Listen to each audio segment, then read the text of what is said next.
सो hey guys, once again welcome back. उम्मीद है आप लोग अपनी तैयारियों में लगे हुए होंगे। और एक सवाल जो आप लोग लगातार बहुत सारे बच्चे पेरेंट्स पूछ रहे थे मुझसे गाइस कि अगर किसी बच्चे को कोरोना हो जाता है एग्जाम के दौरान तो फिर क्या होगा, किस तरह से क्या चीज़ होगा, तो सीबीएसई का एक्शन क्या होगा, उनके एग्जाम किस तरह होंगे, मार्क्स कैसे मिलेगा। तो गाइस इसको लेकर के एक बहुत ही ज़्यादा इंपॉर्टेंट सर्कुलर सीबीएसई ने जारी किया है। बहुत ही ज़्यादा इंपॉर्टेंट सर्कुलर है और उसमें एक नहीं दो बड़ी बातों को उठाया गया है। तो दोनों बड़ी बातों को अभी मैं इस वीडियो के अंदर मैं बताने वाला हूं। सो आपको वीडियो के अंत तक रहना है, स्किप नहीं करना। और ये एक छोटा वीडियो होगा तो प्लीज यार एक काम करना है, सुन लो ध्यान से और शेयर कर देना सबको, ठीक है। तो गाइज यहां पे देखो सीबीएसई ने जो अभी सर्कुलर जारी किया है, मैं आपको इस वक्त दिखा रहा हूं कि सीबीएसई ने अपने सर्कुलर में एक तरह से कह लीजिए कि दो मेजर पॉइंट्स को उठाया है। और ये जो सर्कुलर है ये ऑफिशियल सर्कुलर पूरे देश भर में जितने भी एफिलिएटेड स्कूल्स हैं सभी प्रिंसिपल्स को भेजा गया है, ठीक है। अब इसमें इन्होंने क्या कहा है, एक बड़ा मुद्दा था स्टूडेंट्स के मन में, पेरेंट्स के मन में कि अगर भाई किसी को कोविड हो गया तो उस स्थिति में क्या होगा, उसका एग्जाम छूट जाएगा, उसका मार्क्स कैसे मिलेगा, पास होगा, फेल होगा, मार्क्स कट जाएंगे, क्या कुछ होगा। तो देखिए सीबीएसई के इस नए सर्कुलर के अकॉर्डिंग मैं इस लाइन को पढ़ रहा हूं जो सर्कुलर के अंदर में है। Students who have tested Covid positive, ठीक है, who have tested positive for corona during the schedule of conduct of examination subject to the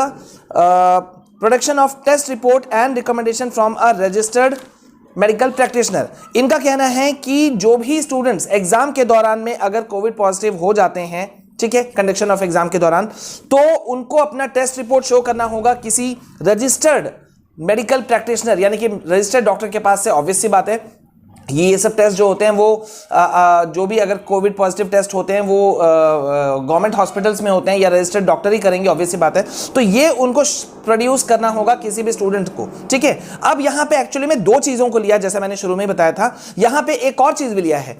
इस समय जो अभी ये जो समय है ना, जिस समय टर्म 1 एग्जाम कंडक्शन हो रहा है, इस समय पर जो नेशनल इंटरनेशनल लेवल पे जो एग्जाम्स होते हैं, ओलंपियाड एग्जाम्स, उनका भी बात उठा है। और साथ ही साथ नेशनल और इंटरनेशनल लेवल के जो गेम्स होते हैं, जो बहुत सारे लोग, बहुत सारे बच्चे पार्टिसिपेट करते हैं कई बार, तो उसको भी इंक्लूड किया गया है। तो सीबीएसई का कहना है कि अगर यहां पे ऐसा कभी भी होता है कि कोई बच्चा अगर ये सब चीजों में पार्टिसिपेट कर रहा है, मैं फिर से रिपीट कर रहा हूं, नेशनल इंटरनेशनल लेवल के ओलंपियाड्स में या स्पोर्ट्स में, तो उसका जो आने जाने का समय होगा और एग्जाम जो मतलब जो छूटेगा, जो टोटल ड्यूरेशन होगा, वो सारा रिपोर्ट जो है वो सीबीएसई को उस स्टूडेंट को अपने स्कूल के थ्रू से भेजना होगा। स्कूल वाले भेजेंगे सीबीएसई को, सीबीएसई भेजेगा रीजनल ऑफिस को, रीजनल ऑफिस चेक करेगा पूरा चीज और उसके बाद में सारा कुछ किया जाएगा। अब दोनों ही केसेस में, मतलब ये जो स्पोर्ट्स और इंटरनेशनल लेवल का ओलंपियाड है उसमें, और अगर किसी स्टूडेंट को कोविड पॉजिटिव हो जाता है उस केस में,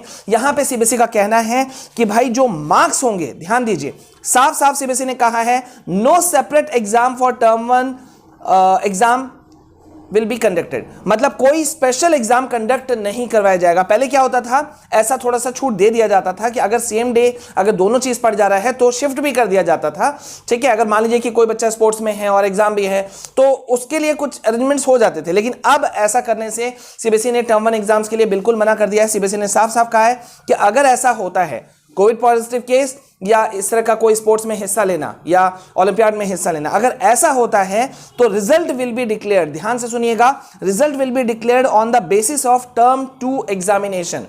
मतलब रिजल्ट जो होगा बच्चे का, वो अभी टर्म 1 में तो वैसे भी रिजल्ट नहीं आ रहा है, आपको मालूम है, आपके मार्क्स दिखाए जाएंगे, स्कोर दिखाए जाएंगे। लेकिन सीबीएसई का कहना है कि ओवरऑल जो रिजल्ट बनेगा, अगर मान लीजिए किसी बच्चे का टर्म 1 का एग्जाम, कुछ एग्जाम, एक दो सब्जेक्ट एग्जाम मान लेते हैं छूटता है, तो सीबीएसई का कहना है कि रिजल्ट जो बनेगा वो टर्म 2 एग्जाम में उस स्टूडेंट का जो परफॉर्मेंस रहेगा थ्योरी पोर्शन में, उसके हिसाब से करके उनको रिजल्ट दिया जाएगा टर्म 1 का भी, ठीक है। मतलब टोटल ओवरऑल रिजल्ट बनेगा। तो गाइज ये बहुत इंपॉर्टेंट नोटिस था मेरे हिसाब से। और ये मैं बता दूं कि जो इस तरह का कोई भी रिपोर्ट है, जैसे कि जो भी ओलंपियाड या गेम्स में अगर कोई बच्चा जा रहा है तो उससे अपने स्कूल को इन्फॉर्म करना है 25 नवंबर तक, यानी कि 25 नवंबर तक स्कूल वालों को भेजना है सीबीएसई को, सीबीएसई भेजेगा रीजनल ऑफिस को, और रीजनल ऑफिस को इंस्ट्रक्शन है कि सारे डेटा को रिकॉर्ड में रखना होगा, रोल नंबर, उस स्टूडेंट का या जो भी डेटाज हैं, डिटेल्स हैं, सबको सेव करके रखना होगा क्योंकि बाद में यूज किया जाएगा। तो गाइज ये बहुत इंपॉर्टेंट अपडेट है। ओलंपियाड वाला और स्पोर्ट्स वाला को अगर मैं अभी साइड भी कर दूं तो कोरोना वाला जो मामला था उसमें जो सीबीएसई ने इंस्ट्रक्शन लिया है वो कुछ इस तरह से लिया है। अब आप लोग मैं जानता हूं कि बहुत सारे बच्चे इसमें गुस्सा भी होंगे, नाराज भी होंगे कि भाई यहां पे अगर हम लोग फंस रहे हैं कोविड का लेकर के, रिस्क फैक्टर बढ़ रहा है, लेकिन सीबीएसई इस बारे में नहीं सोच रही है। तो बस गाइज मैं आपको बता दूं सीबीएसई इतना ही सोचना वाली थी, वो तो साफ उनकी एक्टिविटीज से लग गया था आईसीएसई बोर्ड के, सीबीएसई बोर्ड के सोचने से कि वो इतना ही सोचेगी, तो उन्होंने अपना हिसाब से सोच के कर दिया। तो ये वीडियो जो था ये आपका ये जो न्यू सर्कुलर है मैंने आपको अपडेट दिया। आई होप कि आपको सारा चीज का क्लैरिटी हो गया होगा। सो प्लीज वीडियो को ज्यादा से ज्यादा शेयर कर देना।